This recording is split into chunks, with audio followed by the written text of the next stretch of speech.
哇，真係好靚啊！前面係冇任何呢個遮擋嚟嘅，望翻出去咧，真係一覽眾山小啊！可以望翻我哋園林嘅景區同埋我哋園林嘅呢個泳池啦，搭配到嘅咧都係好 OK 啊！Hello， 大家好啊，我係恒仔啊！咁今期恒仔嚟到嘅咧就係我哋惠陽區啦。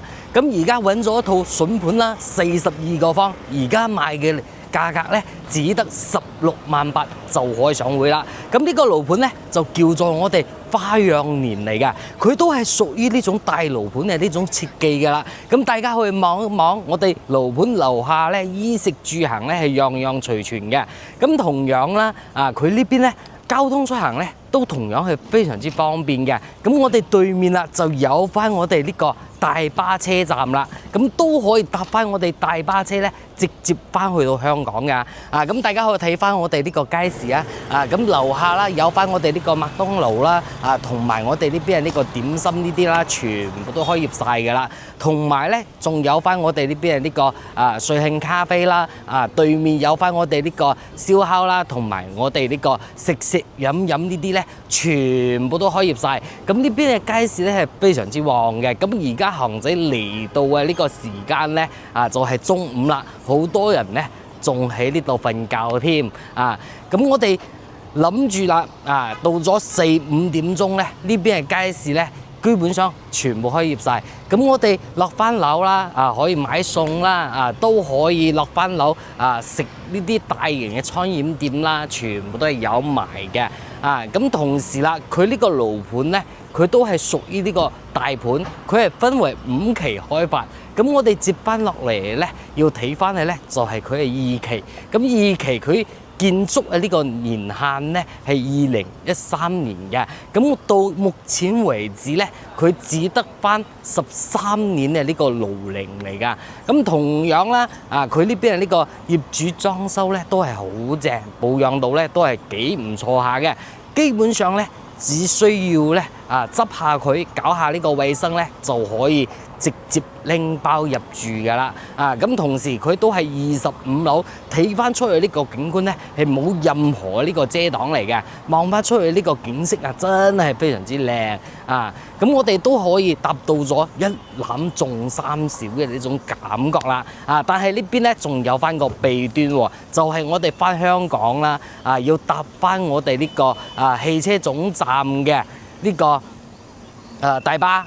咁呢個大巴咧，翻去到我哋羅湖口岸咧，呢個價單咧會比較貴少少啦，40蚊一趟嘅。咁大家要注意呢點啦。如果我哋唔係話經常來回呢個香港嘅咧，就可以選擇呢度。但係要經常來回嘅咧，盡量啦，所以就要考慮呢個交通成本嘅呢個問題啦，好唔好？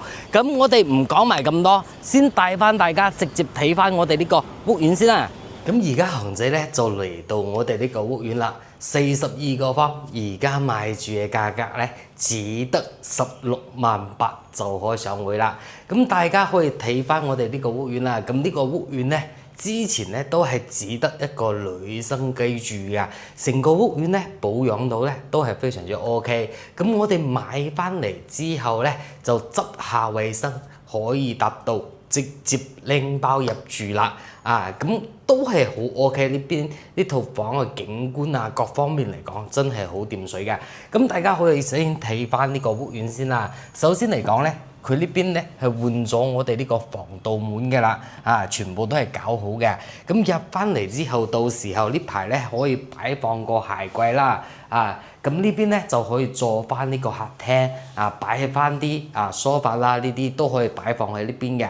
咁同時我哋電視機預留位置咧就喺呢個位置，咁到時候買翻部電視機就得啦。咁而家恒仔咧客廳係冇燈嘅，咁到時候我哋安翻燈之後咧，成個光線包括埋依家嘅光線咧都係非常之充足嘅，都唔會感覺暗。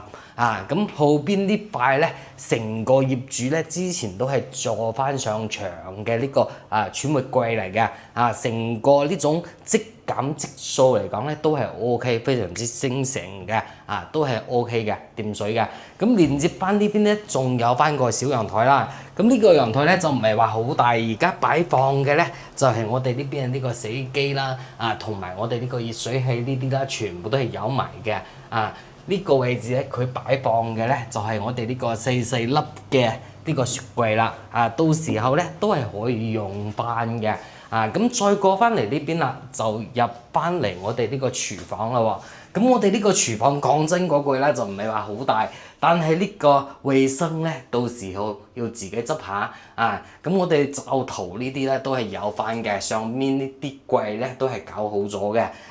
咁我哋到時候仲有買翻個抽油煙機就得噶啦。到時候呢啲衛生呢啲咧，自己執翻下就掂水嘅。咁我哋長期咧雪翻嘅咧，全部都係呢種偏黃色㗎。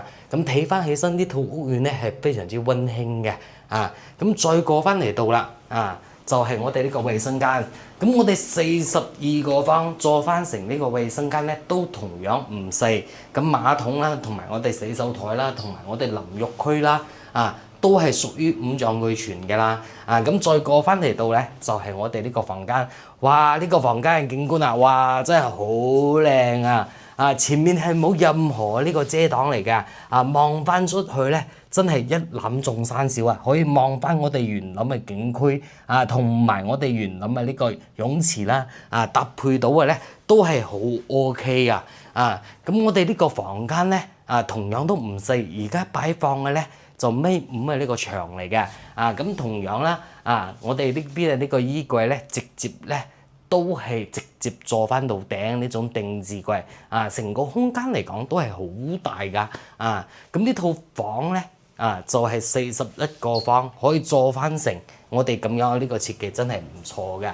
咁同樣啦，我哋食飯咧，佢呢邊咧仲設計到我哋呢個小飯台。咁大家可以睇翻。哇！一個女星自己住翻嘅設計咧，真係好溫馨啊！邊個角落頭咧都可以做到咁樣食用嘅呢個地方，真係唔多見係咪？好細心。咁如果大家睇翻呢套房覺得 OK 嘅咧，就可以聯繫埋韓仔。都可以加埋韓仔呢個微信，加埋韓仔呢個WhatsApp晒啦。咁如果大家想過翻嚟食地參觀下嘅咧，都可以聯繫埋韓仔。咁韓仔咧都會接翻大家過翻嚟睇一睇、望一望。咁呢邊周圍咧講真嗰句，配套咧係非常之成熟嘅啦。咁同樣啦，佢都可以去翻我哋對面嘅呢個汽車總站。直接坐翻我哋大巴車，可以到達我哋呢個羅浮口岸嘅。